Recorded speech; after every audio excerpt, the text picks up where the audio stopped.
about to go up on my YouTube channel now. All right, I love you. All right.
Yes, we are looking at another war. Let's go ahead and get into it, ladies and gentlemen. So you have been hearing a lot that Christians are under attack in Nigeria, but it's not as widespread as they want you to believe. It's not as many people as they want you to believe. Notice that you're not hearing these individuals like Donald Trump, like Nicki Minaj, like corporate media tell you that a lot of Muslims have been killed in Nigeria. So we're going to break this down, folks. I'm going to tell you what this is really all about. One thing that you have to keep in mind is that the U.S. government is not there to help you. The U.S. government is not there to help the people of Nigeria. This is done under that disguise of help in protecting Christians in Nigeria. But that's not what this comes down to. It was reported just recently. You'll notice corporate media loves to cheer on war. Listen to this. Jessica, it was around 6 o'clock Eastern time tonight, about an hour ago, that President Trump announced that the U.S. had launched strikes inside of Nigeria, targeting and killing elements of ISIS in the northwestern part of the country. We don't know how many people were injured, how many were killed in this American strike. What we do know is President Trump says the reason the strike was launched is because he says Christians within Nigeria, as you mentioned, have been targeted, not just over the last year, but really over the last several years. Now, let's pause here for just a second. Remember that when Israel bombed Christian churches, there was no retaliation there. There was no, let's protect the Christians in Israel. Let's protect the Christians in Gaza. Let's protect the Christians in the West Bank coming from the Trump administration or the Biden administration. Israel has routinely done this. They have attacked Christian churches in their vicinity. So if it's really about protecting Christians, why is this not happening regardless of the country? And that's something that you really need to pay attention to. So that is a way to push back on that rhetoric from the Trump administration. That's how you know this is not about Christianity. That is something that they are using as an excuse to go in, steal resources. We're going to get into all of it, ladies and gentlemen. And we're going to talk about this faction of ISIS that is in Nigeria and how they got there. Let's continue. He broke this news on Truth Social with a pretty lengthy post. I'm going to just read to you the back half of that post. He says, quote, "I previously warned these terrorists that if they do not stop the slaughtering of Christians, there would be hell to pay. And tonight there was. The Department of War executed numerous perfect strikes. Merry Christmas to all, including the dead terrorists, of which there will be many more if their slaughter of Christians continues." Imagine saying Merry Christmas to that. Merry Christmas to more war. Planning to publish your book? You could reach 3 billion more readers. If you've written a book and we also saw the secretary, Pete Hegseth, say, quote, that the president was clear last month. The killing of innocent Christians in Nigeria and elsewhere must end. He says the Department of War is always ready. So ISIS found out tonight on Christmas More to come, and grateful for Nigerian government support and cooperation. We know, because we've confirmed with a Pentagon official, that the Nigerian government was working with the United States. There was approval, and they worked in conjunction on these strikes. So that is an important caveat to this story here. Yes, they were, but that doesn't mean the U.S. is actually trying to help them. And we're going to get into that as well. Pete Hegseth says we're going to protect Christians everywhere, except for the ones in Israel, right? What about when their churches are bombed by Israel? So do you see the hypocrisy? Guys, they use a different excuse every time. They've used weapons of mass destruction. When it was Libya, they said that Gaddafi was killing his own people, so we have to go in and liberate the people. There's now a slave trade in Libya since then. This is not going to be good for Nigeria. Basically, the U.S. government is going to go in and they're going to destabilize their country, just like every other country that they touch. So if it was really about Christians, you would see this happen all over the world, regardless of the country, but it's really not about that. So let's get to the Muslim part here. I want to show you this to you guys as well. This comes from Babangida. Babangida says, it's heartbreaking and true. Muslims in Nigeria cannot travel freely from southern Kaduna to Plateau without the fear of being singled out and killed simply for their faith. So he's given the Muslim perspective. The media often whitewashes these crimes, failing to name the terrorists. Rather, they shield them by calling them gunmen. Even those who murdered the ABU wedding travelers, Mangu Christian radicals, were granted bail by a court in Plateau State. The system is beyond broken. It is complicit. This is the other side of the story that you're not hearing about how Muslims are being treated there. They're only talking about the Christians, which is, again, I told you, the ultimate goal is to root out Islam, to root that out completely, to uplift Christianity, more so Christians who support Israel. Because this is all a part of the greater Israel plan. It's all a part of the plan that the U.S. government 100% supports. Now, here's another thing I want to show you. Interesting how Nicki Minaj speaks out about Christians in Nigeria, yet stays silent when Muslims are killed in mosques during prayer. Human rights shouldn't depend on religion. Funny thing as well, you didn't hear Nicki Minaj say anything about the Christian churches that were bombed in Israel. This is how you know this is all BS. But yes, this happened. There was an explosion at a Nigerian mosque during prayers, and it killed several people. Let's get into this here.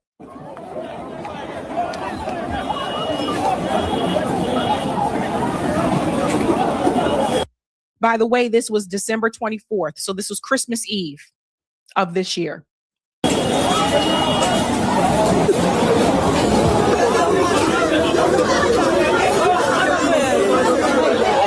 And we can't show the whole video there because it shows like the wounded people, etc., which we can't show on here.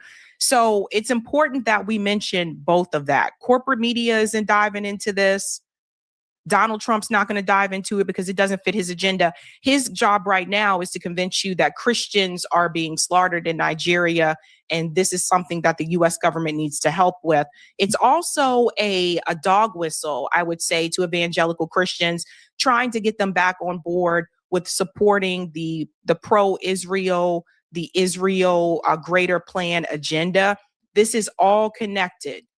And they know that they are losing support. They know that Israel has lost support, even within the Christian community here in the United States. So all of these pieces go together. Now, it is true that the Nigerian government worked along with the Trump administration for this to happen. I want to go ahead and show you this here from the government of Nigeria. Nigeria, United States security cooperation and intelligence collaboration hits at terrorist targets in Nigeria. The Ministry of Foreign Affairs of the Federal Republic of Nigeria confirms that Nigerian authorities remain engaged in structured security cooperation with international partners, including the United States of America, in addressing the persistent threat of terrorism and violent extremism. This has led to precision hits on terrorist targets in Nigeria, by airstrikes in the Northwest. So the government 100% helped the Trump administration with these attacks. But we've seen this kind of thing happen before where they really believe that the US government is trying to help them. They really believe, by they, I mean the government, not necessarily all the civilians. They really believe that the US government is trying to protect them and is trying to do the right thing.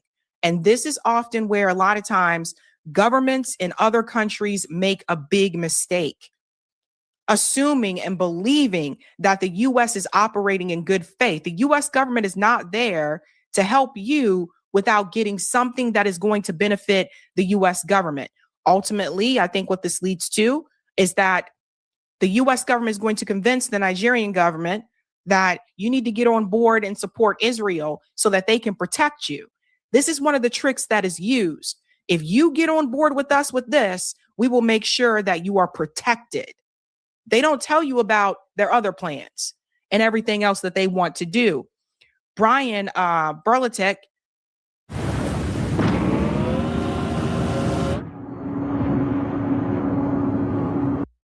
called it out immediately.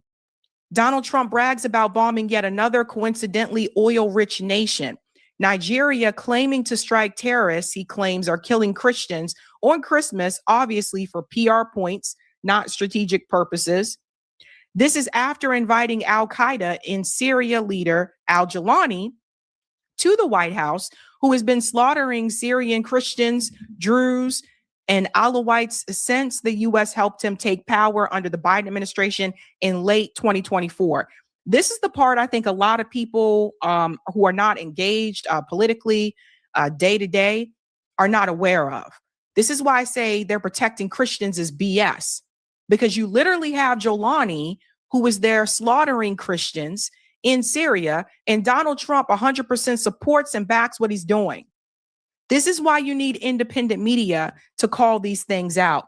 The terrorists in Nigeria are a direct result of the U.S. overthrow of Libya. Likewise, using al-Qaeda terrorists, both the Obama and Biden and now Trump administration all support. Since the average Trump supporter gets their news from Fox and Breitbart or Newsmax, which has told them none of this, they are likely blissfully supporting all of these new wars, despite many voting for Trump to end America's decade-spanning global murder spree. And that was Trump there with Jawlani at the White House. This guy is killing Christians in Syria. This is the BS radar, ladies and gentlemen. But a lot of people, again, if you're not watching independent media, and you're only watching like corporate media, if you're only watching Fox News, you're not going to know about this. They're not going to dive into all of that. That's why independent media is so important. So it's a trick. It's a similar trick that was used about the weapons of mass destruction. When I say we have a gangster's paradise, and I say like we really have these people, a cabal of people, the wealthy and the powerful that are running things and that are calling the shots and can ultimately lead to our very destruction. This is what I'm talking about. The billionaires, which Trump is one of them. The people who go along with Jeffrey Epstein or went along with him.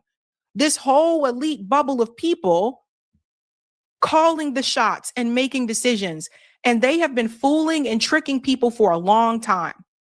My fear with this one is I think a lot of Christians are going to fall for this one. I really do.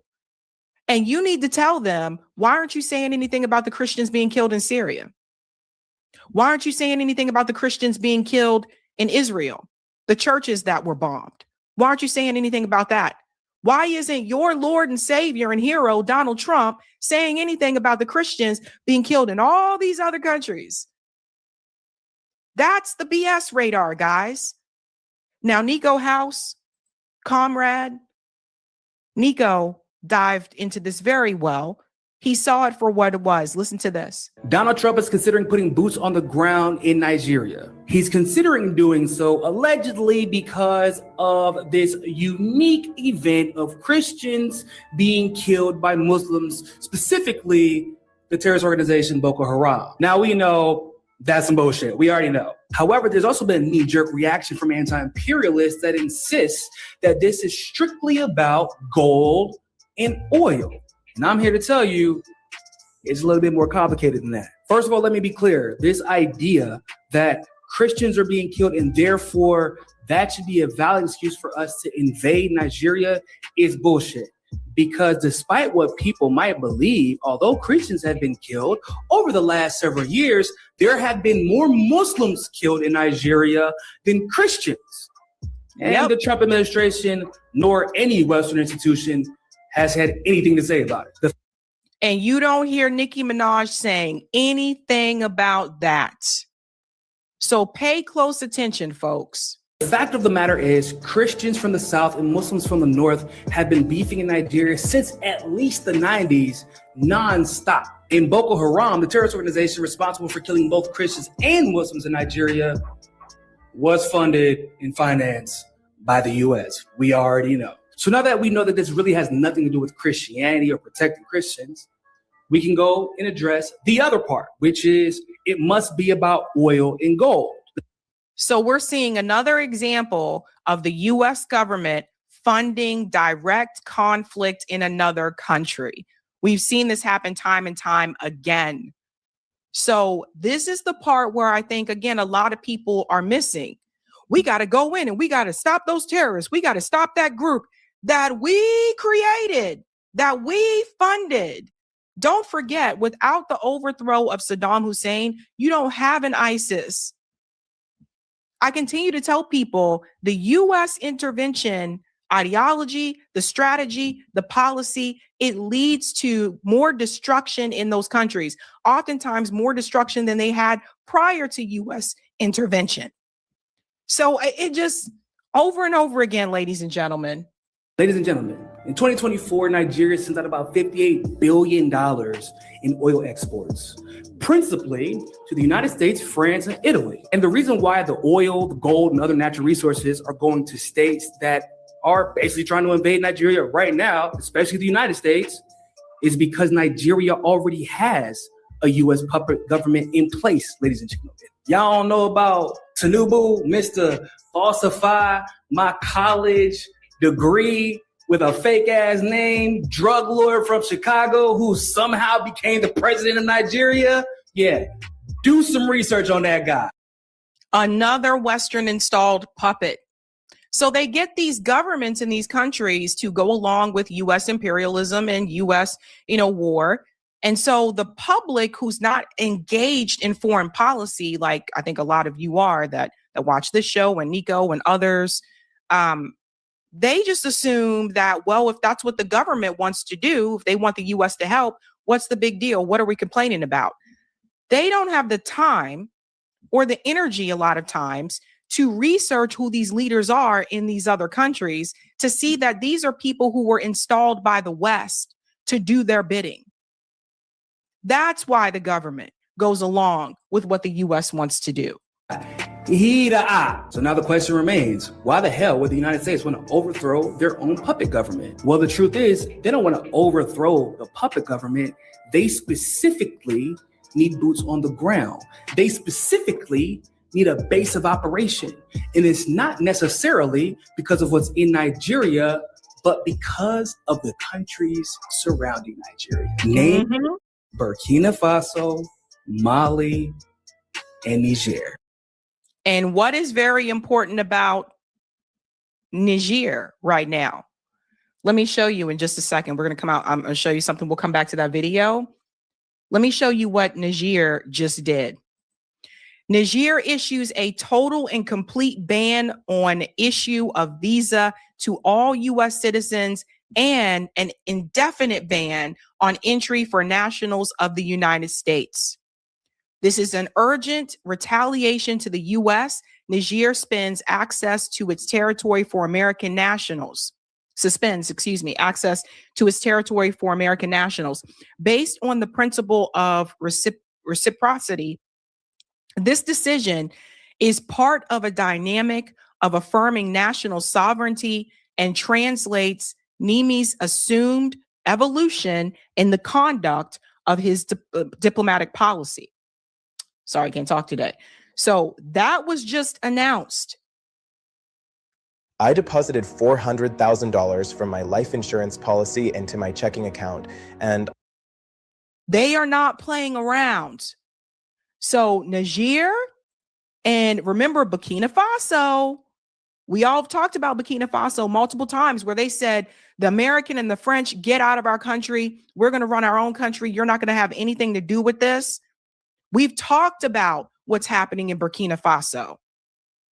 So it's very clear what's happening here. And there's Nigeria.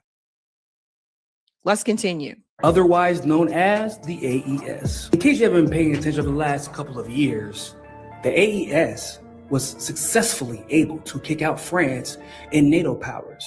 And they've been able to successfully repel all of the terrorist threats that basically NATO funded to overthrow the governments that took back their governments from the Western NATO powers. They've been able to do so by creating a union amongst the three: political, economic, and military union. A union that has, by the way, resulted in France crumbling to such a degree that they've had 525,600 prime ministers in the last 5 years because of the economic failures brought about by the fact they can no longer rob the AES states of their resources. These AES states, these Sahel states, have begun to diversify their economy, strengthen their military, and even partner with countries like Russia and China. And that's why the U.S. government wants to have the boots on the ground in Nigeria so that they can go into those countries and they can destabilize them and take over. Any country that doesn't go along with the West and the Western agenda is ultimately a target. And that's what a lot of this is really about.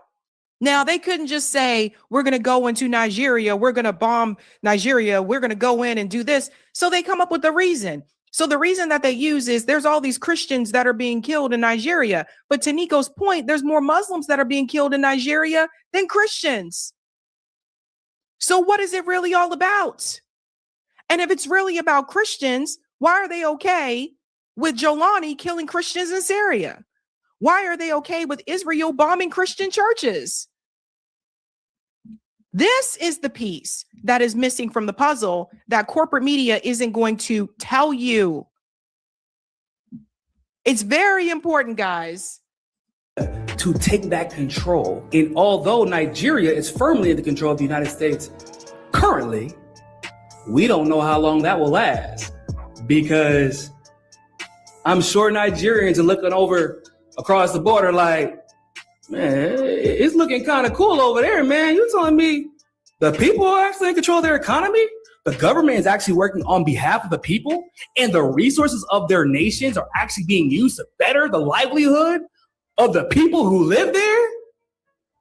And I'm sure they gave it to Tinubu and that puppet government the side eye right about now. And since the United States can no longer set up shop in the Sahel states, and there is no legitimate reason to overthrow the Nigerian government because that's already a U.S. puppet government, well, we got to say Christians are dying all of a sudden because we don't really have any other excuse. We really just need to take back control of these countries.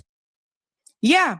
And that's what this is all about. And that's how they're going to sell this war to the American people. And they're going to tell you, we got to just get boots on the ground because we got to go save them and protect them. And a lot of people are falling for it.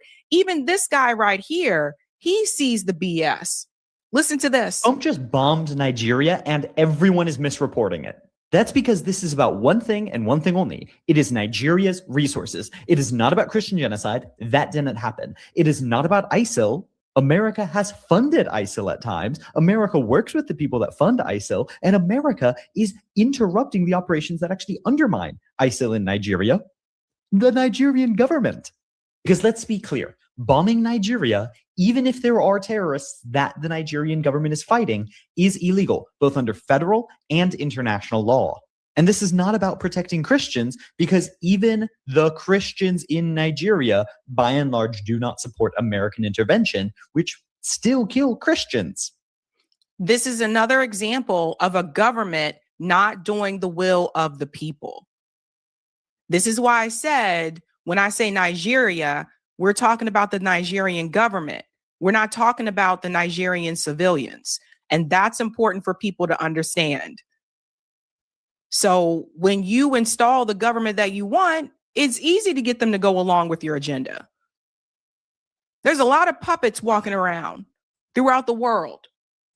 I'm well beyond justifying why there is no justification for this. But what I want you to learn from this, the very clear line that a justifying narrative spread for the past year by motherfuckers like Bill Maher, and then taken up by the right-wing mainstream of a Christian genocide in Nigeria, which was never happening, and no international human rights organization agrees with, directly led to people being killed by American bombs.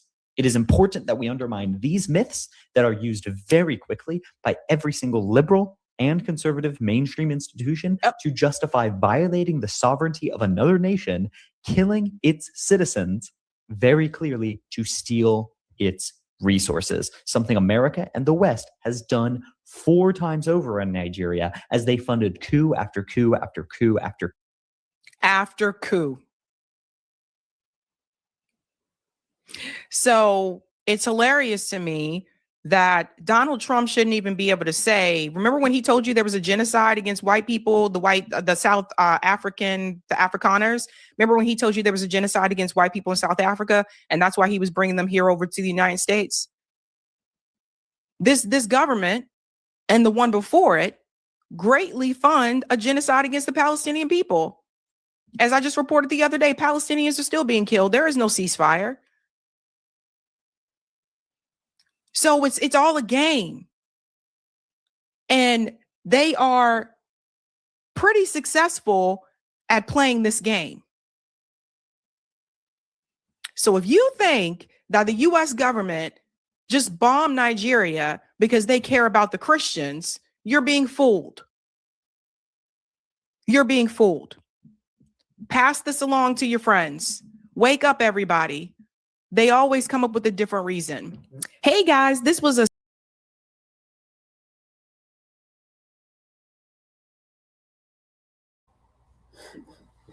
All right, guys. Once again, this is Frank.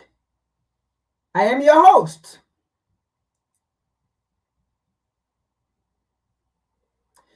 This is the Revolutionary Repatriation Educational Lecture Series aspect of WCC. Every Saturday, but today is Sunday, at either 1 p.m. or 12 p.m. Once again, welcome. As you come on, please share, like, subscribe. What are you waiting for? Let's do it. Let's build. Let's learn. Let's grow. Let's go. Today's topic, it says, the U.S. have started religious war on the African continent. The United States of America have started a religious war on the African continent.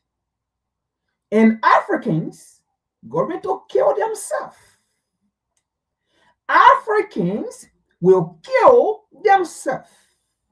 And the U.S. will sit and watch and laugh just how systematically they have supported, directly or indirectly, the destruction of other nations, and they sat and watch and laugh. If I can recall to remind you, when Obama and Hillary Clinton went to Libya and they destroyed Libya and killed Gaddafi, Hillary Clinton came and said, we went, we saw, we killed, and we destroyed. And Hillary Clinton sat and laughed about it. After they have destroyed Libya, an economy that was built by the Libyans, but it went in, the same United States went in and supported the Arab Spring. Don't get it twisted. Another terrorist group, don't get it twisted. And they destroyed Libya. They killed Gaddafi. They killed innocent people. And Hillary Clinton said, we have been hunting down Gaddafi for over 30 years. And at this time, we have succeeded. And she laughed about it. How did they get to Libya? They got to Libya when they lied to the Libyan people and said, we want to give you democracy. The United States of America, the war police, in quote, want to give you democracy because your government, your leader, Gaddafi, have failed to give you democracy. If to say democracy even exists, even the United States does not practice democracy. Even the US does not practice democracy. Even the US does not believe in democracy. It is a fallacy. When they talk about democracy, it is not real. And it said they wanted to give democracy to the Libyan because the Libyan were suffering. Gaddafi killed the Libyan. Gaddafi mismanaged the resources of Libya towards the Libyan people. And henceforth, the United States was going in to distribute equally the resources of Libya for the Libyan people. And in doing so, the United States was going to create a government, so-called democracy, for Libyan. But little did we know, the United States is one of the countries in the world that can lie. If the US says to you, this letter is A, the truth is, the letter is not A.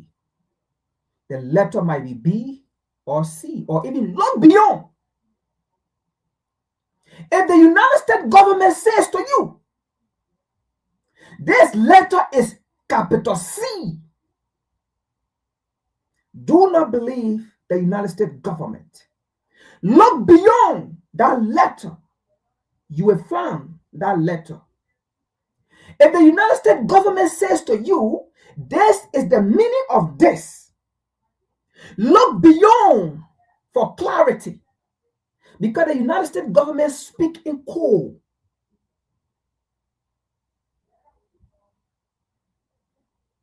They never, ever, ever speak the truth. They speak the truth when their aim have been accomplished. That's the time the United States government speak the truth. When their aim have been accomplished, that's the time they speak the truth. And that will come in documentary. That will come in narrative after maybe 10, 15 years. And then that's the time you will see the truth coming out. Then you see Libya. The truth of Libya came out after the United States and NATO killed Gaddafi and bombed Libya and destroyed Libya. The truth came out after 10 years, 15 years, 11 years, before the United States government or the United States Congress began to explain the story as to why they went to Libya and destroyed Libya and killed Gaddafi. The United States speak the truth after their aim have been accomplished.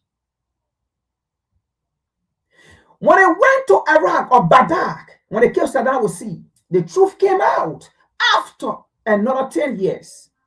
After another 11 years, after another 15 years, the truth came out. And they said, no, we thought there was weapon of mass destruction, but there was no weapon of mass destruction. But we were going there because we wanted the people oil and the people resources. That's the time the truth came out, after their aim was accomplished. That is exactly the United States government. And to you, Nigeria, this is Africa. We will speak on it because we love Africa. We will show our faces here because we love Africa. We are not afraid to speak the truth when it comes to Africa. The United States government is not in Nigeria because of Christian. The United States government is not bombing Nigeria because of Christian. Yes, they bomb terrorist area, as they said, and some Nigerians are happy who don't know how the United States operate, how the West operate. They are still green. They need more learning. They don't know. Yes, they are pushing the narrative. All Christians are dying. But the reality here is more and more conflict will be caused on the African continent. Nigerian, do not sit and look at your government. Your government have created chaos that is beyond your thinking.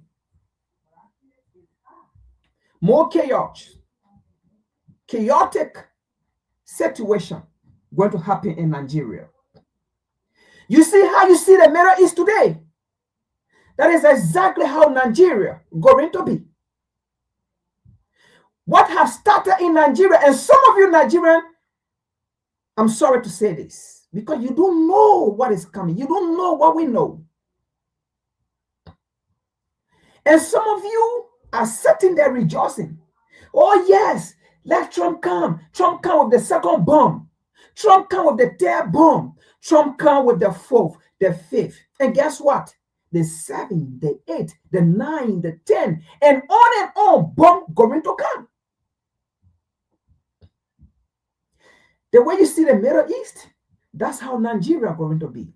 And the truth is, it is a religious war and political war. What you saw going on in Nigeria with the United States government is political. So, it is political war for the West. And it is going to be religious war on the African continent. Because what you're going to see now is going to be religious war. The Muslims, on the other hand, are going to gather themselves and equip themselves and says, we are not being loved. Christians are getting love, and it is because of Christians they are killing us. And let me say this to the Nigerian government and to you, Nigerian. Your military does not have only Christian. Remember that. Hold on, folks. Your military, the Nigerian military, it is not only Christian. I believe it is both Christian, Muslim, non-religion or religious personnel, and also traditionalist. People who believe in an African tradition. The Nigerian military does not only comprise or entail or involve Christian. You have Somali, there are people there who believe in Christianity. You have people in the Nigerian military who believe in the Muslim religion. And you have other people also who are not Christian and who are not Muslim, not religion. And you also have people in the military who are traditionalists, who believe in the African tradition. Get that clear. Get that clear. And some of you, you are Christian, you live right here, and you live by a Muslim. And the next black live by Christian. The next black, Muslim. The next black, non-Muslim, non-Christian. And the next black, somebody who is traditional, who believe in traditional God or African way of belief. Understand this. The Nigerian military does not only entail Christian or Christian believer. So, if Daniel Trump is saying Tinubu or the Nigerian government collaborated with the government of the US and then went in to fight for Christian. Oh my God. You are playing with fire. And some of you are so ignorantly supporting what Trump did and calling for another attack. Oh man. I hope you understand what is coming, what is about to happen. Nigeria is about to be destroyed.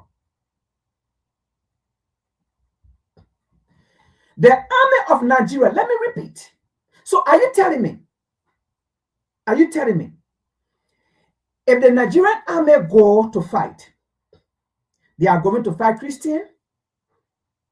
So if those in the Nigerian army are Muslim, and the whole thing have been characterized as Christians are being dead or Muslims are killing Christians, and the American government is coming in to protect Christians, there are people in the army who are Muslim. Look, you see what I love the AES, what I love Abraham Traore. That's what Abraham Traore saw. And he told the Nigerian government, the fighting of terrorists, it don't have to be Osado, because Osado will come out with different narrative. A narrative that they will preach to their perspective. The fighting of terrorists, because in the first place, these terrorists are being sponsored by Osado. These terrorists are being sponsored by foreigners, not Africans, not African organizations, foreign organization, OSA organization. Knows that according to Scott Perry and an American Congress stated that Boko Haram, Al-Qaeda, ISIS are being funded through the American government with the collaboration of the USAID, according to Scott Perry. These terrorists are funded by USAID, according to Scott Perry. Now, most of you Nigerians that are supporting Trump, you have never come out to speak on this. To say, wait a minute. Trump is saying he wants to come and fight terrorists or jihadi or Boko Haram. But on the other hand, an American Congress, U.S. Congress, Scott Perry stated the same Boko Haram that is killing Christians. Now, this is why I'm getting so mad with some of these so-called Nigerians. For you to question the United States, the same Boko Haram that is killing Christians are being funded by you, your organization, USAID. And this was narrated, clearly stated by a United States Congress, a United States lawmaker, Scott Perry, and others. I thought you're supposed to question the United States government and even take the United States to the UN and to the ICC, and for the United States government to pay for life and property that is being lost because it is their taxpayer money, it is their organization that is funding the terrorists.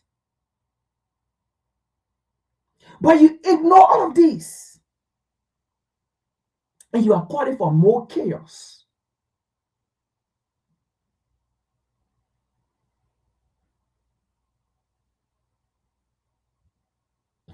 You know, it baffles me when I see people celebrating African independence Day. Look, it hurt me. Africa is not independent, folks. Because sometimes I wonder and I ask myself, what is independent? Independent, what is independent? What do we mean when we say independent? Nigeria, that we classify as Africa or West Africa superpower. Oh my God. Nigeria, you cannot protect your people. You do not understand what independence is. Have you asked yourself, say the United States start bombing the Middle East, have they eliminated terrorists? Have they defeated terrorists? Have you asked yourself? Since they started bombing the Middle East, have they defeated terrorists? Have terrorists been eliminated? Ask yourself this.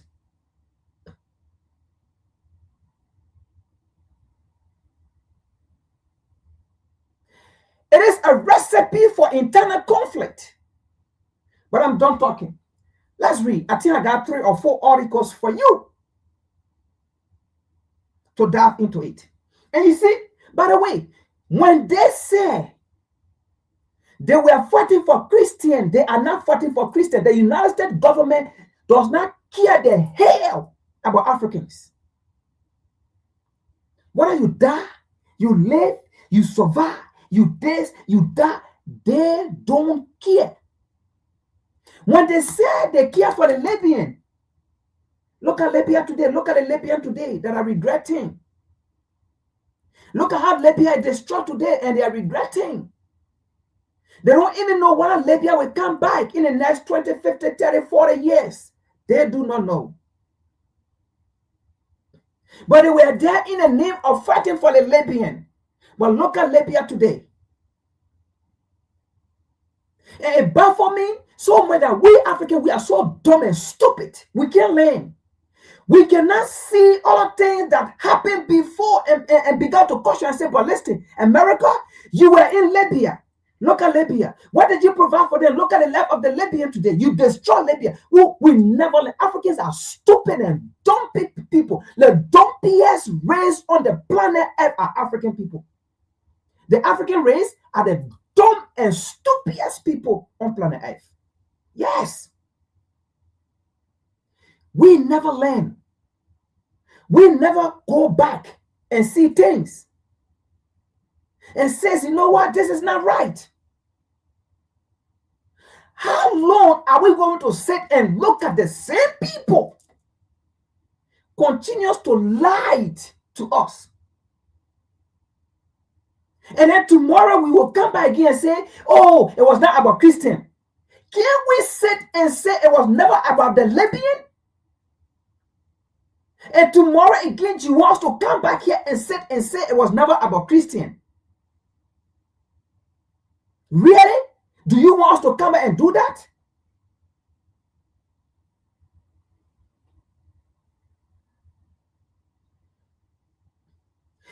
When it even said the Nigerian government and the US government are in collaboration, they agree. Folks, let me tell you something. There is no collaboration to the force. You cannot force somebody. And then you say, we collaborated. You cannot threaten someone. And then you say, we collaborated. And this is why I began to say, no independent state in Africa except the AES. Nigeria is not independent. I think last 2 weeks or 3 weeks ago, I said it here and I brought the article. The Nigerian army, the Nigerian government, the Nigeria as a nation does not have a defense mechanism. And you, Nigeria, you don't know. Most of you don't know. Go into your research. You do not have an army to protect you. You do not have a defense. Buhari gave that over to the United States government. Your right as a nation to have a military to support you and protect you was given over to the United States government. Go into your research and see how they remove the former president, Jonathan Goodluck, before Buhari came in. And when Buhari came in, go into research and see what was some of the reason they supported Buhari.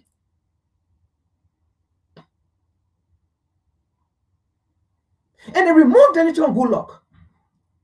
And again, the same book that they're playing right now, it was the same book that was played. Buhari, a Muslim man, they went to Congress the same way again. Oh my God. Oh, Muslims are being oppressed. The same narrative. Muslims are being oppressed by the Jonathan Goodluck government. Muslim does not do this, Muslim this. And the Muslim people, Buhari and other delegates, came to the US Congress. And you see, sometimes, like I say here, we like to battle equation. Do we really blame the United States? And I keep saying no. No. We Africans are very stupid, dumb. We never learn. And that is why people continue to use on left and right. Do I blame the US for what the US? Look, the US will do what the US need to do to survive. China will do what China need to do to survive and protect herself. Russia will do what Russia need to do to survive. All the continents in the world with their respective nations will do what they need to do to survive. If the US and Europe cannot take responsibility of what they did to Africans to enslave them, and then went and colonized their continent, and then systematically, directly or indirectly, killed their democratic leaders, their lovely leader, their visionary leader, and they all no regret. It is how they survive. So if they are sophisticated in manipulating, finding ways how to survive, do you blame them? Because we continue to be stupid? Do you blame them because of our stupidity? Do you blame them because we continue to be naive? Do you blame them because we continue to ignore the truth? Do you blame them because we do not want to grow? We do not want to take responsibility? We do not want to train? We do not want to unite? Do you blame them if we fail to unite? Do you blame them? Absolutely not. This is what we balance equation. You think we're just going to point finger at the US? Or the US this, or the US that. Yes, we will do that. But equally so. That the truth be pointed at. We are here to discuss what is going on, but also the problem.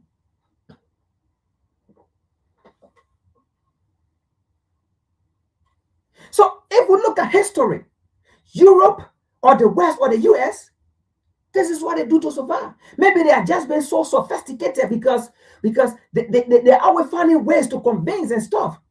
But while we black people continue to be dumb and stupid,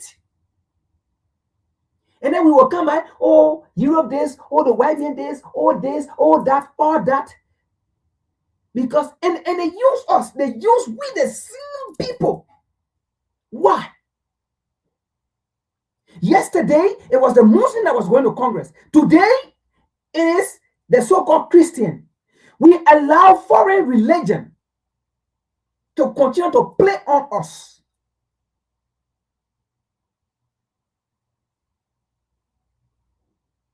Let's continue here.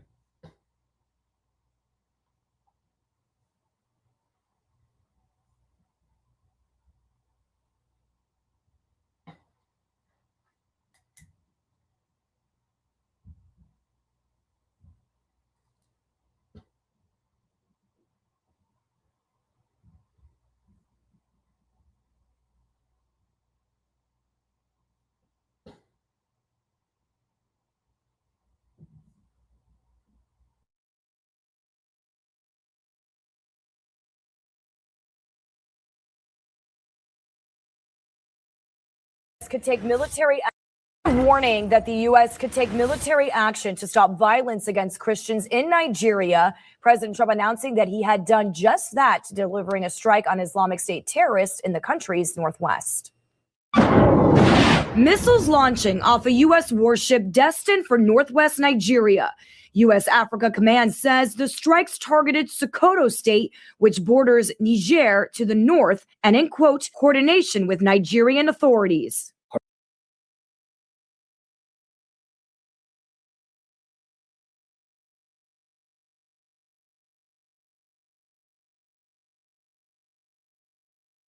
Now, the map you see, does this look familiar? The map you see, does it look familiar? This is how exactly the Middle East, for each time they bomb the Middle East, they will come out and show the map. Oh, the US bombed it. Oh, this another terrorist, and oh, terrorist is in a region. Oh, terrorist is down here. Terrorist is northeast. Terrorist is northwest. Terrorist is this. Terrorist is that.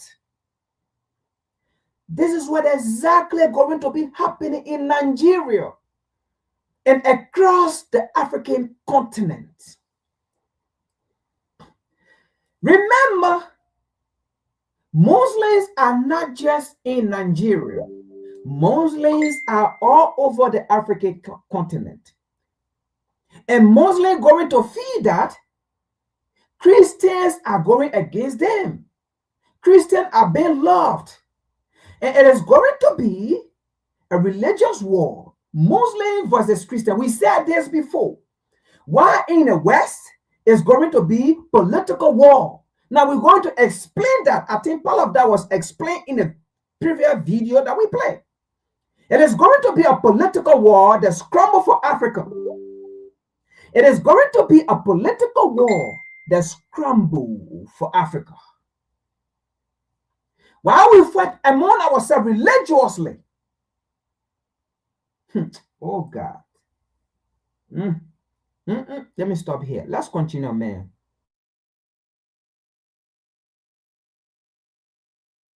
Coordination with Nigerian authorities. Collaborative effort between Nigeria and the US, and President Tinubu gave the go-ahead before it took place, and we don't see it violating.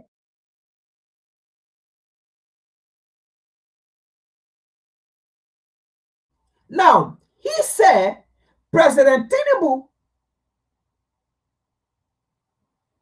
gave the go-ahead to carry on a strike. And they do not see anything wrong with it. But listen to this, folks.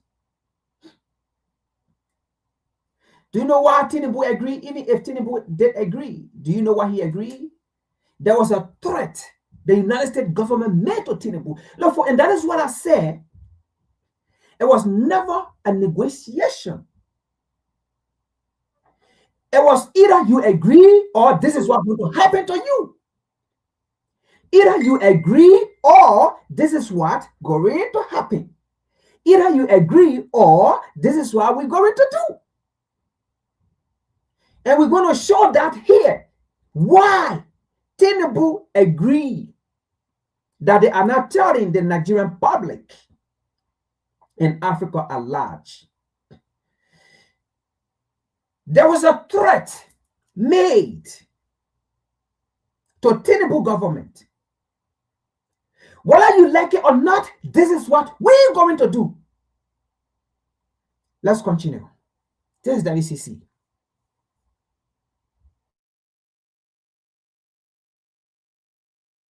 Our sovereignty or territorial integrity.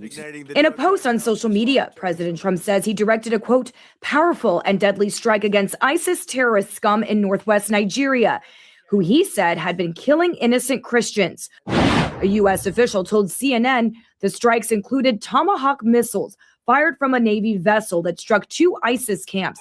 Nigeria's foreign minister, Yusuf Tagar, says his country is committed to the fight against terrorism, saying it is not a religious conflict, but a regional security threat. It's not a Nigerian problem. It's not a Christian-Muslim problem. It is a regional problem, but we're putting all of that aside. We accept that we need the support of other countries. For the last several months, Trump has been focused on the plight of Christians in Nigeria, including calling on Defense Secretary Hegseth in November to, quote, prepare for possible action. Both Christians and Muslims, the two main religious groups in the country, have been victims of attacks by radical Islamists. Nigeria's president has not yet publicly commented on the strike, but earlier in the day shared a Christmas message on social media saying, quote, I stand committed to doing everything within my power to enshrine religious freedom in Nigeria and to protect Christians, Muslims, and all Nigerians from violence.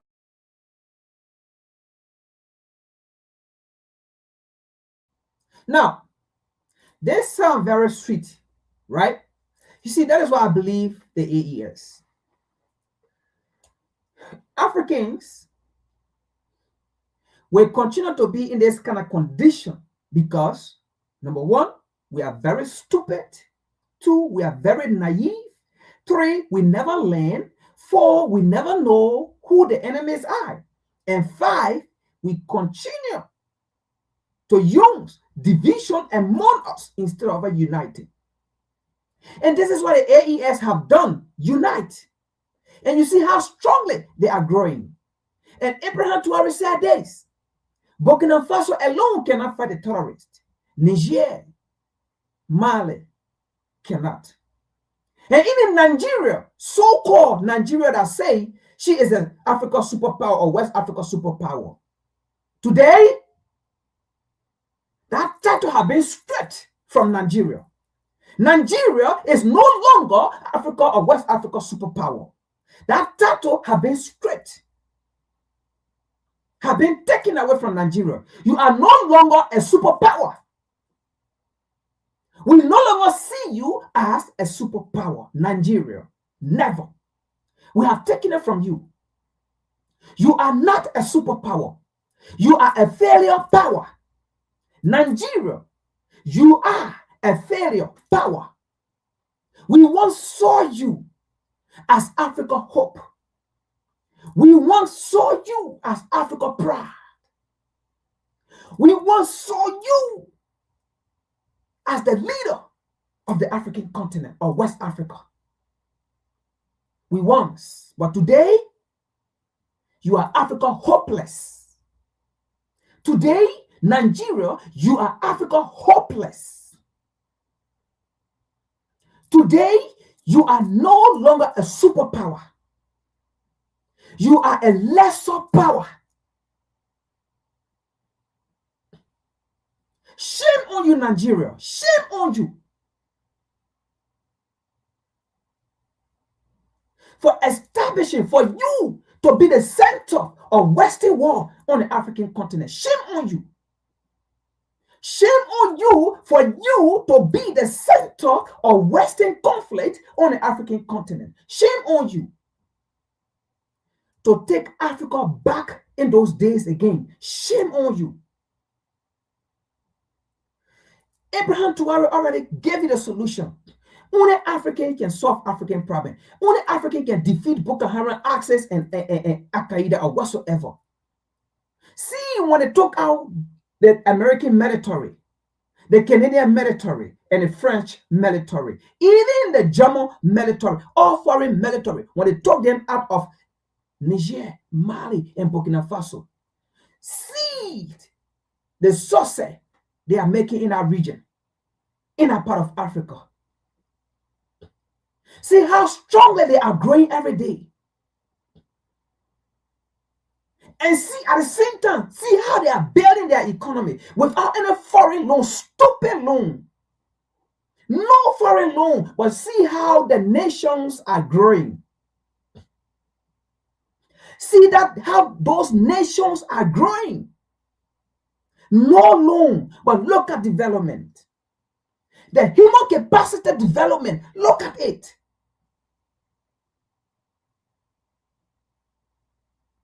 Those are the independent countries on the African continent. Nigeria, you are not independent because you took your military services and gave it to the US and gave it to foreigner. That is why you can't protect life and property in Nigeria. Shame on you.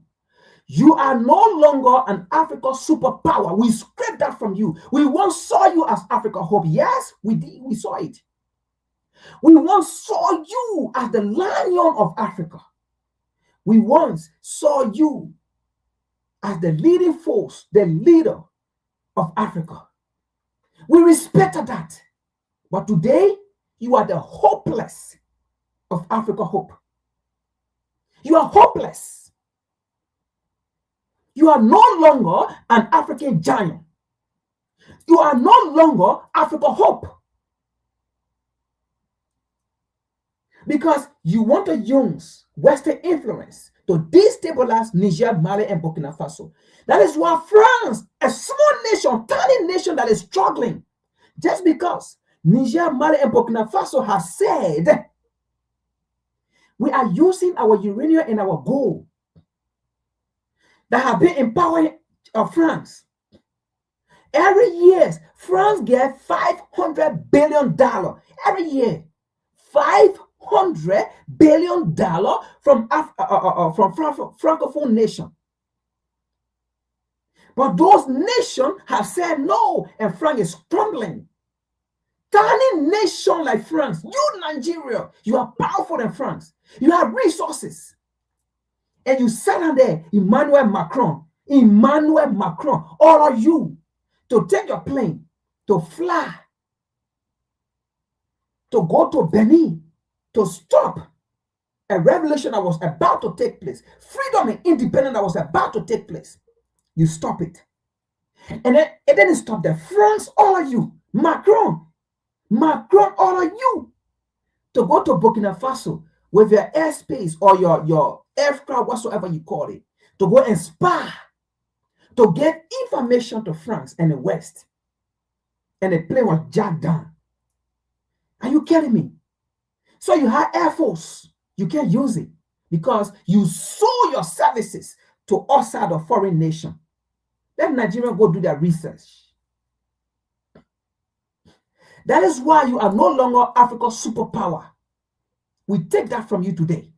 Shame on you, Nigeria. Let's continue here.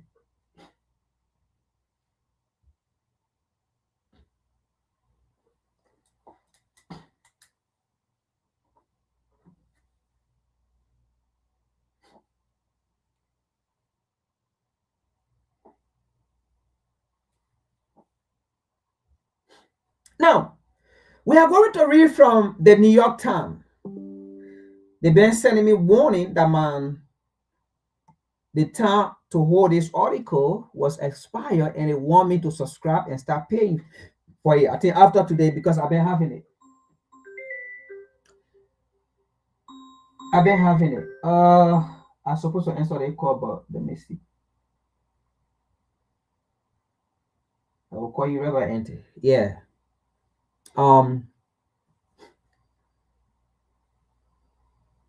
Today is my birthday, so that's my aunt calling me to, sing happy birthday song for me. That's why, but I will call her, after. She will still sing happy birthday song. Today is my birthday, folks. But let's see here. Let's go to the New York Times. Let's go to the New York Times. Now, U.S. strike ISIS in Nigeria after Trump warned of attack on Christmas Day or on Christmas, right? Let's read here. The attack came after President Donald Trump ordered the Defense Department last month to prepare. So listen to this, folks. They said it was a coordination between the Nigerian government, right? Fine. Previously, I told you, Tinubu have no options because you cannot say we collaborated, but you threatening someone of what to do if they don't do this. But listen to the New York Times. The attack came after President Donald Trump ordered the Defense Department last month, and after Nigeria was not there. So either way, it was still going to happen. Because there's a hidden motive, there's a hidden agenda. in this whole U.S. strike in Nigeria, this whole Christianity. It is not about Christian.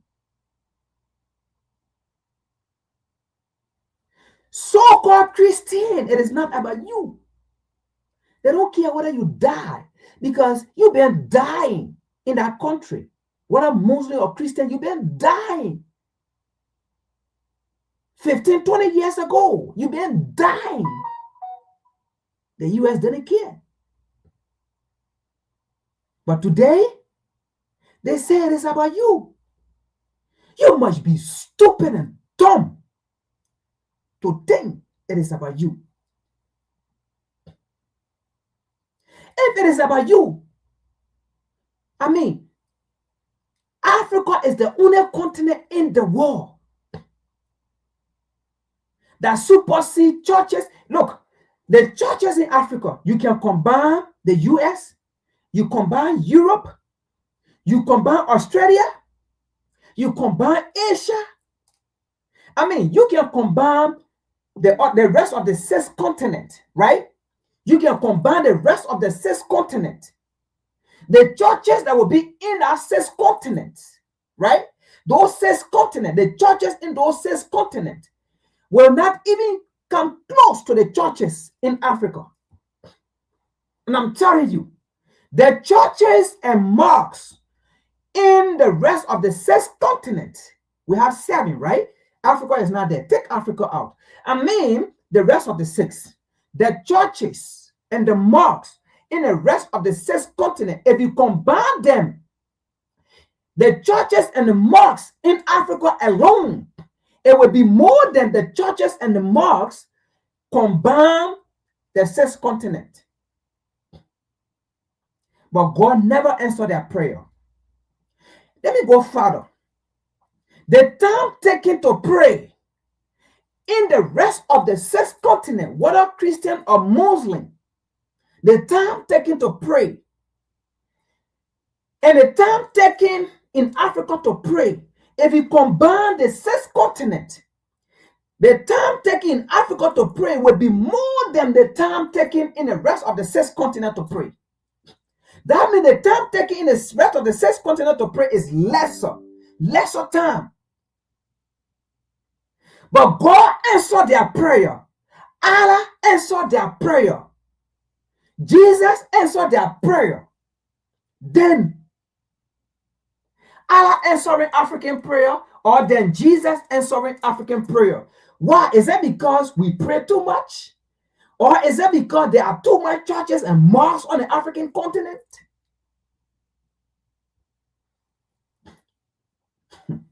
Let's continue.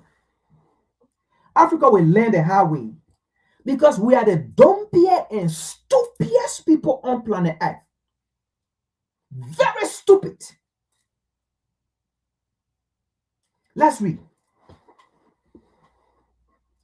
The attack come after President Trump ordered the Defense Department last month, which was already in place. Nigeria, Tinubu did not know about it,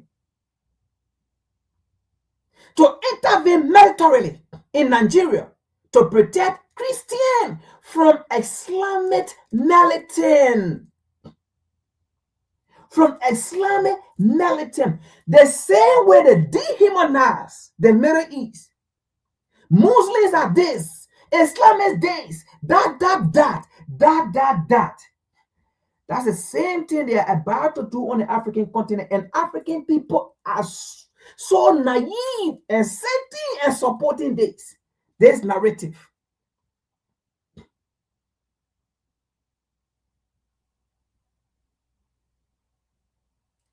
Let's read.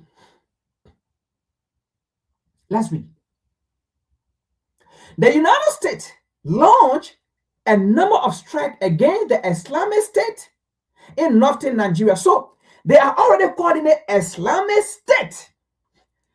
Not, oh my God. You see, look, people will read and they will not understand here. So Islamic State, not Christian. So that means, because first of all, Nigeria is divided, Christians and Muslims. In one area, Muslims are Christian. in another area mostly are Muslims. And we're going to see that. So now, instead of the United States saying, we went and we strike the ISIS or the terrorists, but they are saying that when they strike a state where Muslims are living or Muslims stay, do you see the religious war? So Muslim states are now being targeted. Do you see how the West come and manipulate us and create the chaos, capitalize on the chaos to accomplish their aim, and then go and sit down, then watch? This was the same thing they did in Liberia, and Liberians killed each other. And then they said ignorantly it was a civil war. Meanwhile, it was international war that was fought. Mostly American-made weapons proliferated in Liberia, and Liberians killed Liberian. And then they said it was a civil war. Modern weapon. None of those weapons were made in Liberia. And Liberia does not even make weapons. But we said it was a civil war. The civil war that was never fought by any primitive weapons. Primitive weapon, I mean weapons made by Liberian. But it was all modern weapon that proliferated, that was put on ship. Oh man, from the America to the seacoast of Liberia. And we say it was a civil war. And ignorantly, Liberians who have never done their research will come and say it was a civil war. Nigeria, be careful what is coming. And there's going to splash, it's going to spread on the African continent. Religious war. And politically, it's going to be in the interest of the West. Because the entire African continent is going to be destabilized. And that is what they want. The scramble for Africa. Africa is already divided. The scramble for Africa in this 21st century is not going to be well. Europe in the 1884 Berlin Conference, they went to sat down in Germany, Berlin, and took pen and paper and divided Africa among themselves with petition. And say, US, go to Liberia. France, go to Burkina Faso, Niger, Mali, Ivory Coast, Guinea. England, go to Nigeria, go to Ghana, and go to Sierra Leone. Portugal, go to Cape Verde. Germany, go to Cameroon, which Cameroon later became the French and the English colony in 1916, when the French and the English collaborated, they fought the German and they defeated the German, and the German ran off. And then today in Cameroon, in 1916, one part became French and one part became English. Oh my God. That is not the case today. Today, those partitions are still there. And it is those petitions that Africans are relying on. Number one. And number two, the religion that was taken and brought to us. So Africans themselves will be used to carry on the division, the recolonization of the African continent for Europe and America.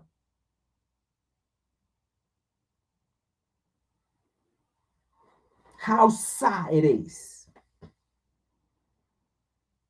How sad it is. That is why Africans are the stupidest and dumpiest race on planet Earth. Oh yes, I'm a sound house, but it is the truth. Because there is what happened to the African people in the African continent. It will never happen to the West. It will never happen to Europe. It will never happen to America. And when I say America, you know what I mean. I'm not talking about you black folks. It will never happen to the West. What happened in Africa with African people? Had it been the West, do you think black people would have still been carrying on manipulating white people or the West or Europe?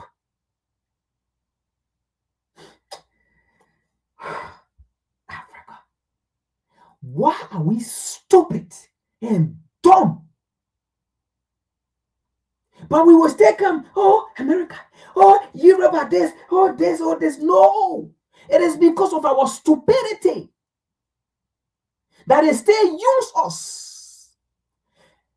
The same nation, let me put my face on camera here, Claire.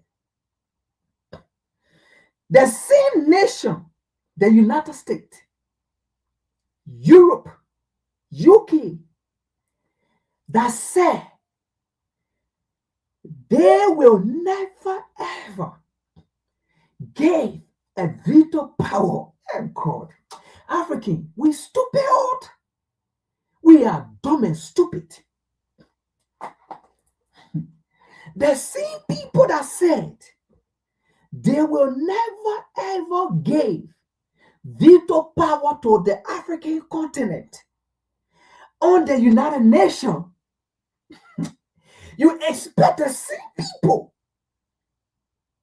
to come and die for you, to come and fight for you, when they're supposed to give you the avenue, when they're supposed to give you the platform to fight for yourself and your interests.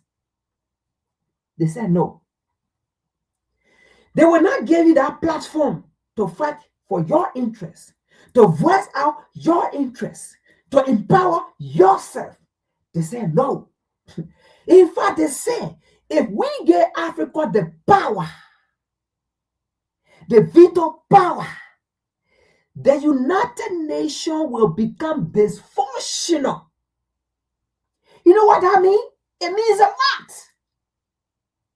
The UN will become dysfunctional if we give Africa the power to do for herself. And then you expect these same people to turn around and come and fight for you. Wow. Let me clap for you. Let me clap for you. Let me clap. Let me clap. Let me clap. Let me clap. The same people and the same man, Donald Trump, who refers to you African as a shithole. Oh my God. Let me clap for you. Let me clap. Let me clap for you. The same Donald Trump who said you Christian are shithole. Oh man. Look, African, we are the stupidest people on planet Earth. Dumb and stupid. I have never seen anybody stupid and dumb like African people. The same man, Donald Trump, who said African people who practice Christianity, as I'll paraphrase it, you are shithole. The same man who said, oh my God.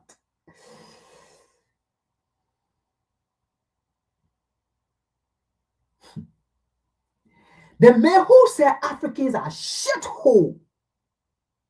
They cannot govern themselves. They cannot protect themselves. They do not know their value, their worth. They do not know what they have. They and their leaders are shithole.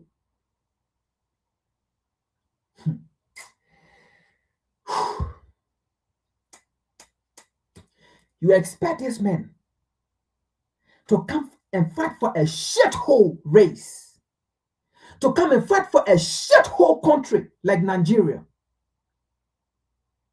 to come and fight for a shithole continent, like the African continent, to come and fight for a shithole people.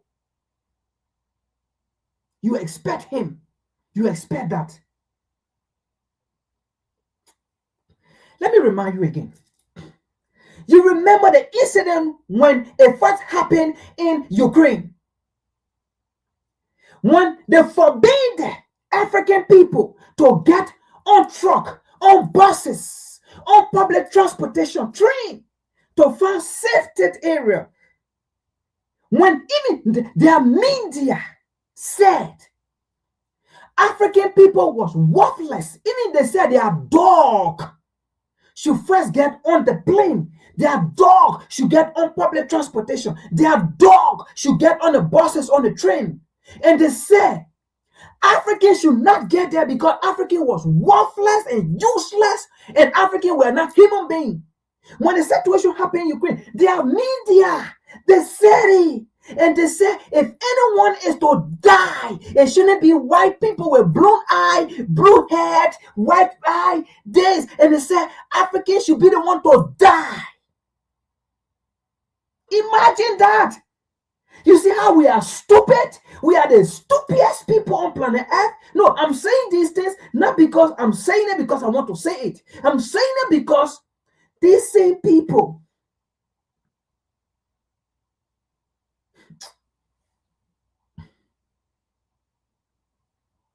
yes, they said you shouldn't get on the bus. You should die. Even their pet, they said their pet was worth living. Their dog, their cat, even their rat, rat in their houses that they saw as pet. They said it was better for the rat, the one you call mad, should get on those public transportation and train to find safety. Then you Africans, black people, to get on those public transportation. They say they prefer you dying. In Ukraine, when the thing happened,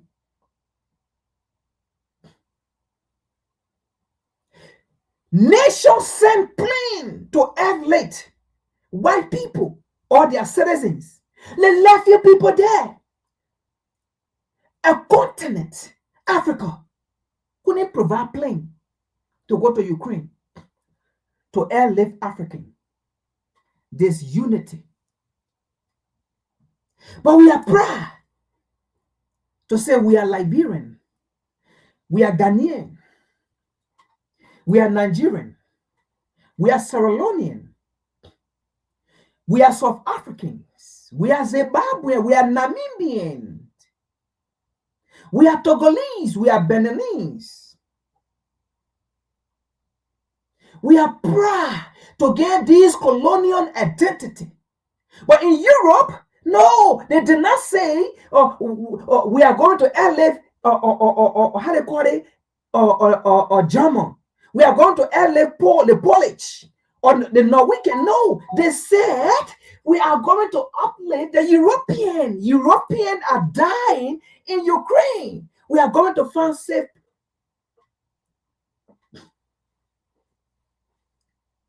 They refuse for you to get on plane. Daniel Trump did not ask the government at that time to send plane to Ukraine to go save Christian. When they refuse for Christian, black Christian, African Christian to get on board to be saved, Daniel Trump did not send plane. Daniel Trump did not speak to the Polish or to the European Union. Daniel Trump did not speak and say there are Christian, African Christian there, they are dying. He never sent plane. He had private jet. He never sent it. He never ordered plane to go there. He never sent car. He never sent train to go there. And you so-called Christian were there fighting and you die. But today, Daniel Trump is saying he want to come and save the shithole Christian in Nigeria. Yeah, that's how Donald Trump call you shithole. And you fall for it. You think they are coming to save shithole. Let's read.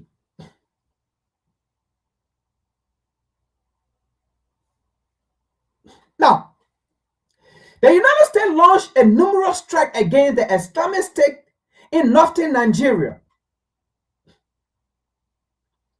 President Trump announced on Thursday the latest American military campaign against a non-state adversary, in this case, Islamic Jihadi, who the president assets have been slaughtering Christians.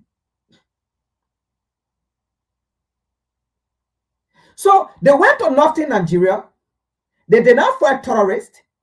According to them, they bombed northern Nigeria, where Muslims are, where Islamic are. They want to bomb the place. Let's read further. I'm not going to read the whole thing. We have a lot to discuss. Let me see here.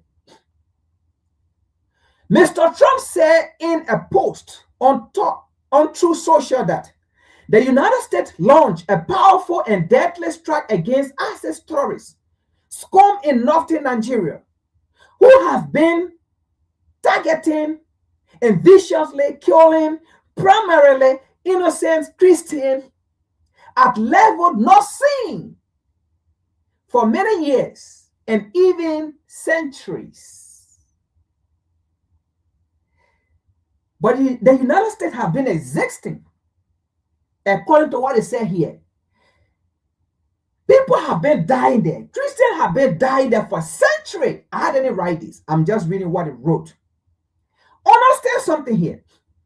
The United States government have been seeing Christians die for centuries. You so-called Christian in Nigeria.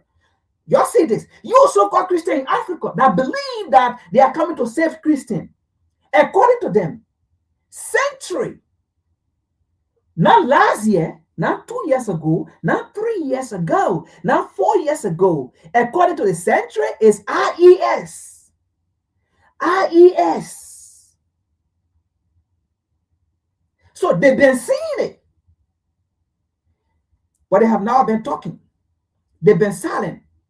Because at that time, the American interest was not yet tampered with on the African continent or in Nigeria. But after they believe that American interests have been tampered with, or Western interests have been tampered with, now they see that Christians are dying. During Buhari time, to remove Jonathan Goodluck, it was the Muslim that came, and they saw it that they want to save Muslim. Henceforth, they sponsor propaganda. They removed Jonathan Goodluck in saving Muslim. And when the Muslims government came, Buhari, when he came in, he turned over the Nigerian military service to the Western world. It was a contrast sign. Go and do your research. That is why the Nigerian government couldn't fight Boko Haram. They always say you have to negotiate with the terrorists. You have to negotiate with Boko Haram because it was made to be. It was made to be. And that is why the Nigerian government couldn't do nothing but to listen to the United States government, because at the same time, according to Scott Perry, a USAID, a subdivision of the United States government, was funding terrorists, Boko Haram, ISIS, and Al-Qaeda, according to a United States Congressman, Scott Perry. And because the Nigerian armed services, it is not owned by the Nigerian state, it is owned by Osada. Go and do your research. It was given to them. It was a contract signed by Buhari. So you couldn't do nothing. So they told you to negotiate with the terrorists. At the same time, they were funding the terrorists.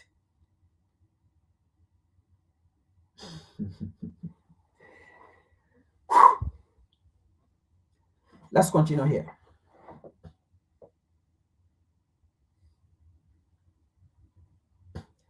Let's read something here.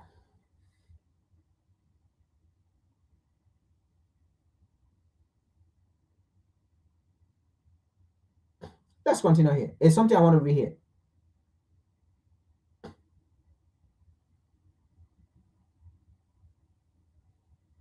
Now, I told you, this is something that is going to continue. It's not going to stop.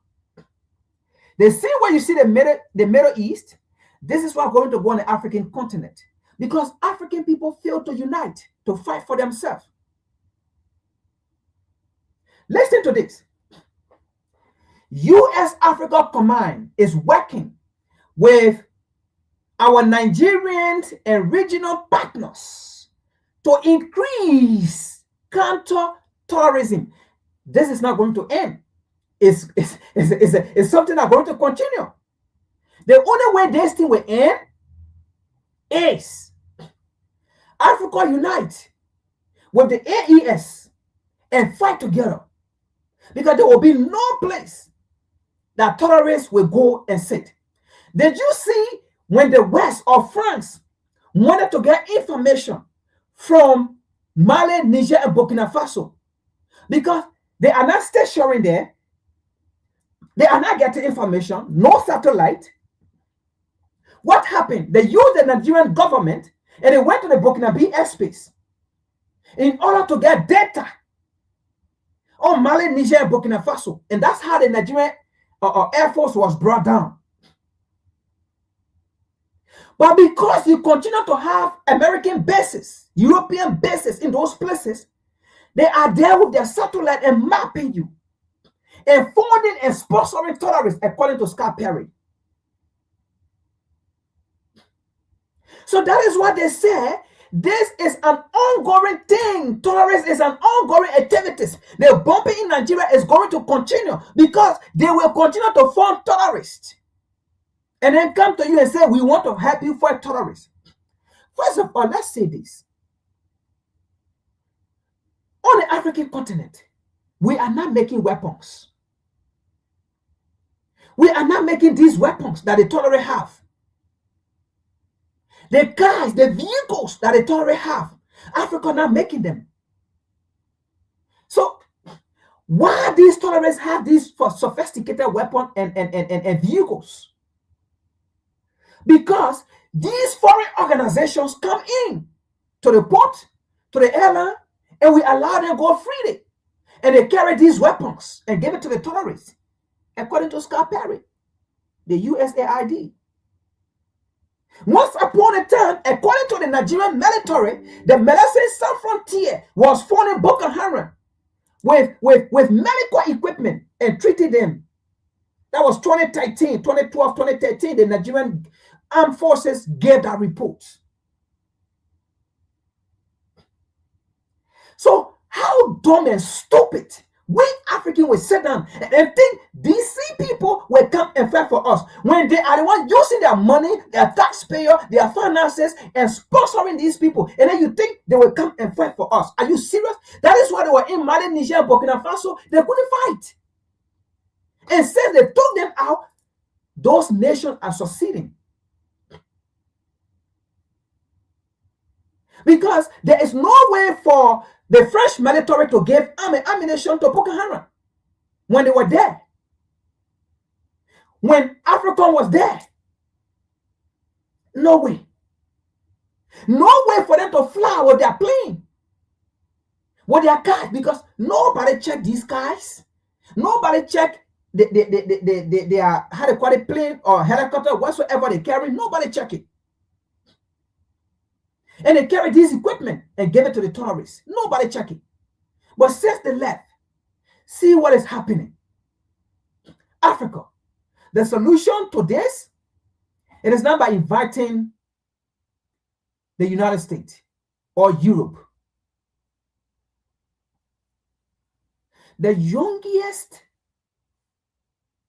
populated continent on planet Earth, it is the African continent. But we remain dumb and stupid. We don't want to empower the African youth in every other ways. We do not need another people to come and fight for us. You have the youth to train them in every capacity. What technology? You have the youth. Military, you have the youth that are waiting to fight for the African continent. But the reason why they are escaping the African continent is because you fail to provide the necessary needs. It take an American general. We're going to read it here. It take an American general, a Congress, how they call it, an African general, to state the real reasons why these terrorist activities are happening on the African continent. Let's continue here. Let's read. So, according to African, it's not going to stop. It is something that is ongoing. So you Christians that are there, oh, Christians are dying, oh, US coming for it. No, according to them, this is going to be an ongoing thing. So that means you're going to continue dying because you force solution to the wrong place.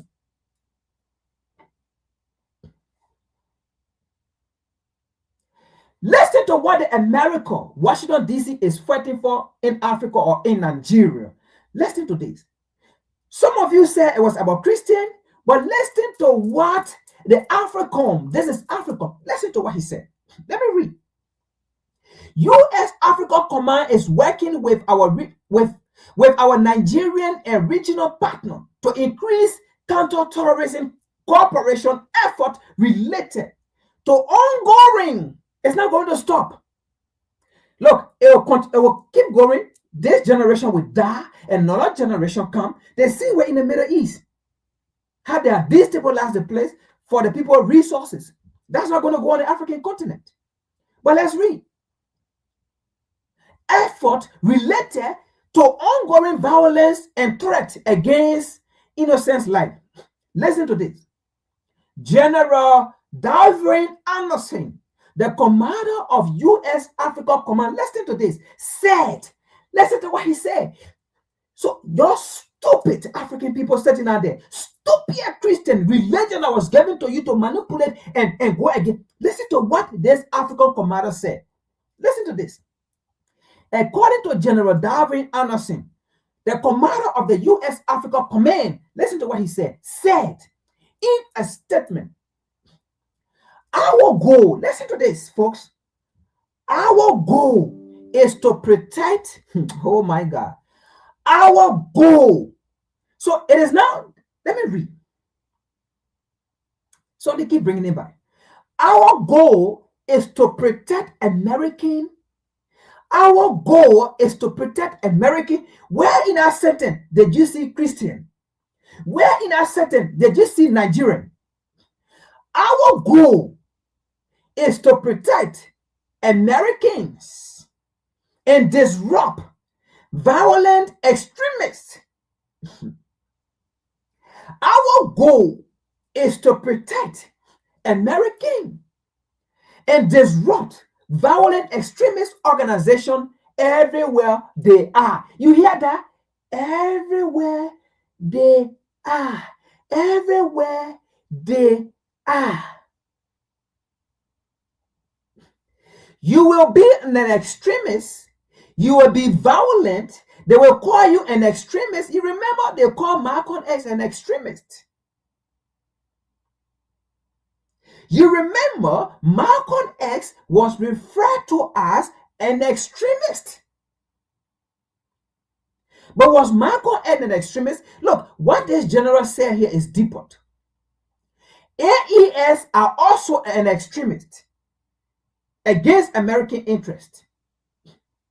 Mali, Niger, and Burkina Faso are viewed as extremists. Imagine Malcolm X was fighting for his people. Malcolm X was fighting for the unification of his people. When he went to the African continent and then came back and decided to form an organization to collaborate to unite both Africa in the diaspora and Africa on the African continent. And he began to educate them here about the African people back home. Unity. And they call him an extremist. You are an extremist and you are fighting for African interests and African freedom, African empowerment. You will be viewed as an extremist if you want to be independent and not be dependent on the US or Europe. You will be viewed as extremist. If you do not want World Bank money, loan that come with strings attached, IMF loan, you will be viewed as extremist. This is deeper what this man said here. This is also going to the AES nation. Don't be surprised tomorrow. Nigeria is going to be used as a focal point. What is independent? I remind you again. Because very soon you're going to be celebrating Nigeria independence, so-called independence. Very soon you're going to be celebrating some African nation independence, so-called independence. But ask yourself, what is independent? When you are still dependent on people and then you call yourself independent, no, call it dependent, not independent. Because what this general said here is deeper. Our goal is to protect American and disrupt violent extremist organizations where they are. Where they are. I thought this was about Christian. I thought the American general was supposed to say our goal is to protect Christian, Nigerian Christian. I thought that's what he was supposed to say. But folks, do you see? This is not about Christian.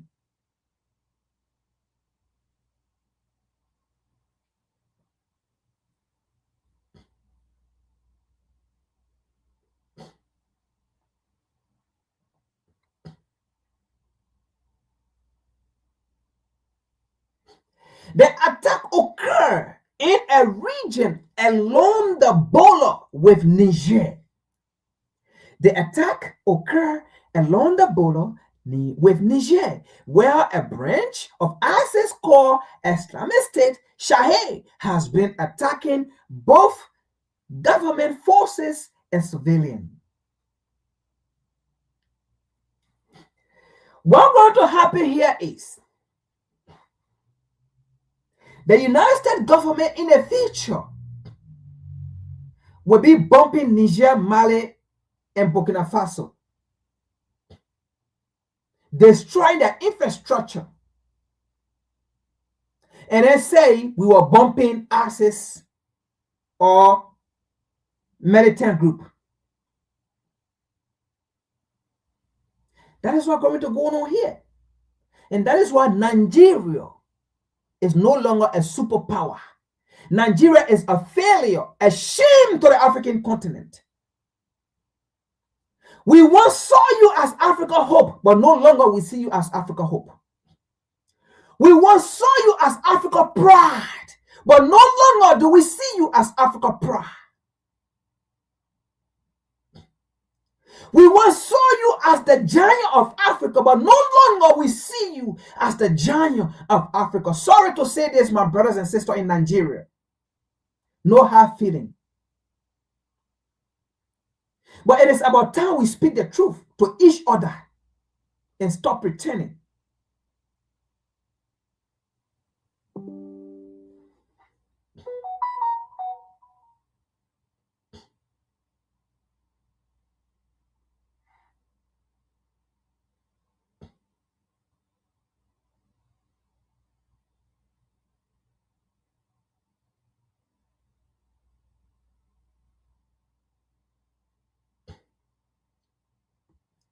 An insurgency there in Nigeria has gone on for more than a decade. Listen to this. So why not today? These are the questions Nigeria are not asking. But yesterday was the same Muslim, Buhari, when Jonathan Gula was there, another Christian. Then they said, oh, it was about Muslim was there, Muslim was dead. America went in, run propaganda, they removed the Christian government. Then the Muslim government came in. But today now, the Christian government is going in. Or the Christian, how they call it, candidate, or whosoever, they are going in. because the Muslim government have gone to China.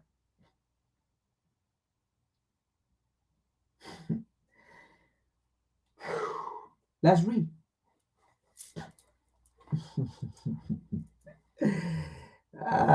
Yeah. uh,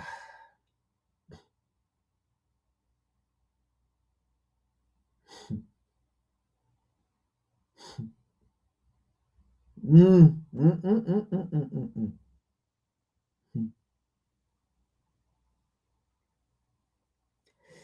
Let me see here. Maybe we should take this out, but there's something. Let me see.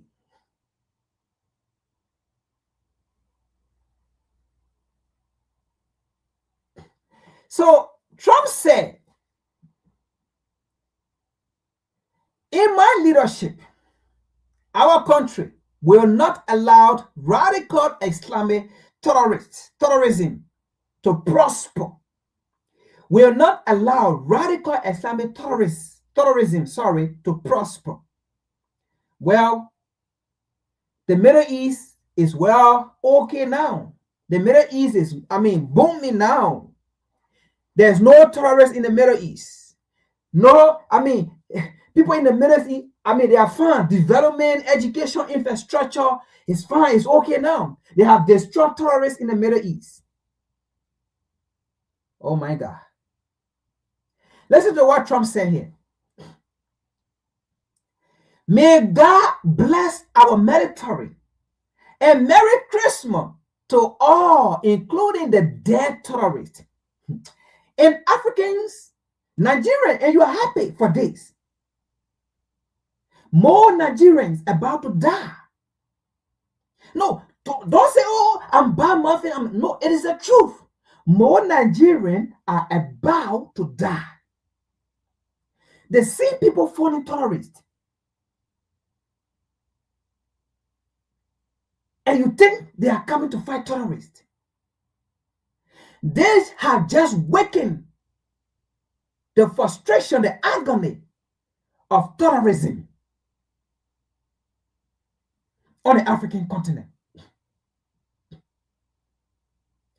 The same people that are supplying weapons to the Middle East or to UAE heavily, the same US.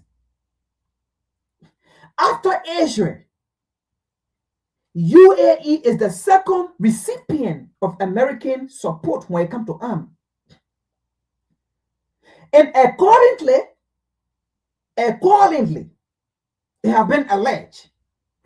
UAE is the one as well supporting insurgency and terrorist activities on the African continent. Even with Sudan today as we speak.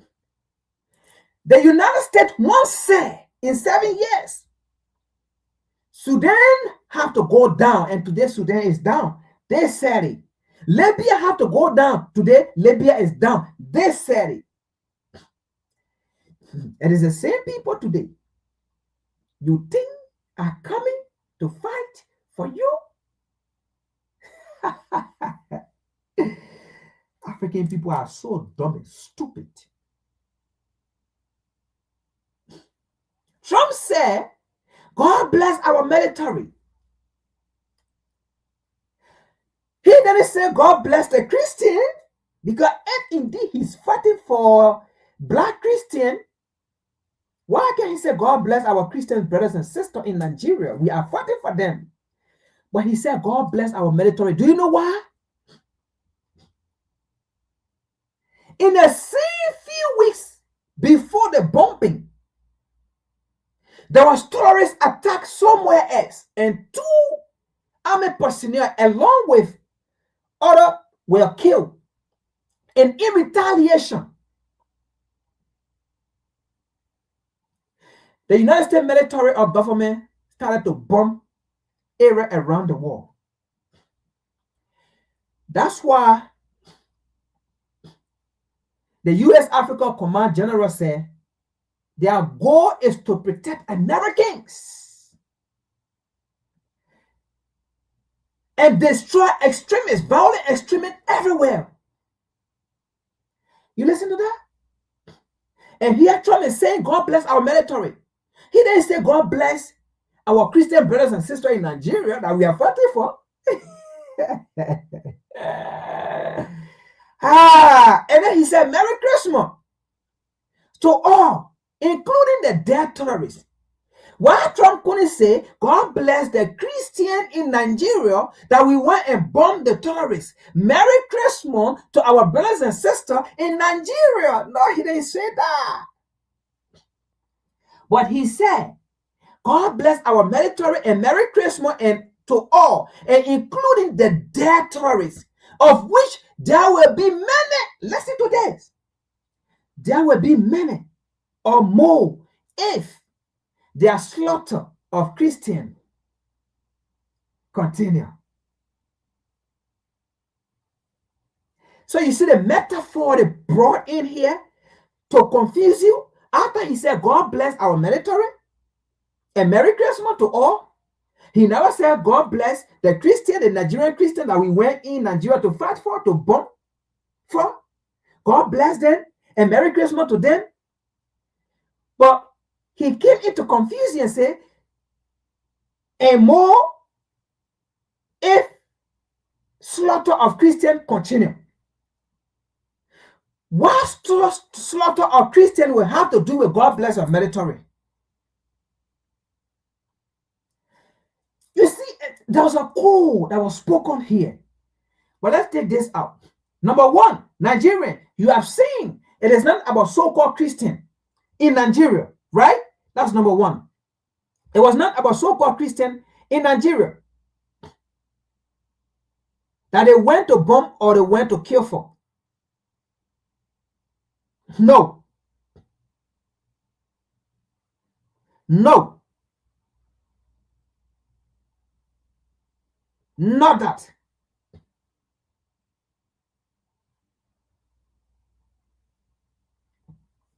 Let me take this out.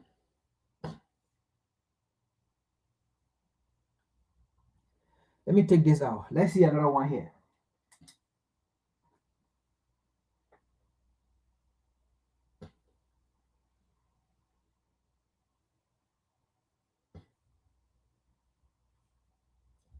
Let's go to CNN.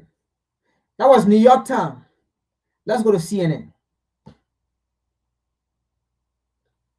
Trump say violence in Nigeria target Christian. The reality is more. You see here? Yeah. Nigerian, Africans. Trump say violence in Nigeria target Christian. But CNN is telling us the reality is more. There is more to that. There is more the American government is not telling you. Let's read. Let's read.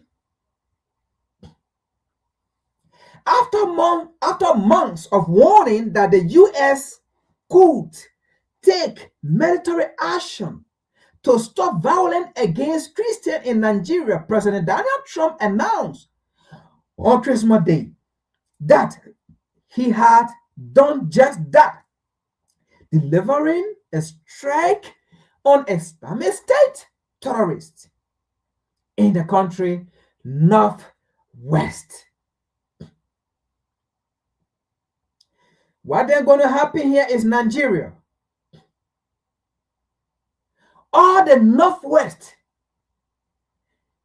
all the northwestern nations or state, not nation, but state or territory, will now be coming to where the Christians are. And they're going to be killing you too. They're going to be killing Christians. You guys are playing with fire. You don't know what's coming. That is why Buhari sold the armed services that are supposed to protect you to the West. Buhari, go and do your research. Buhari signed a contract. Go do your research. You don't have army. You don't.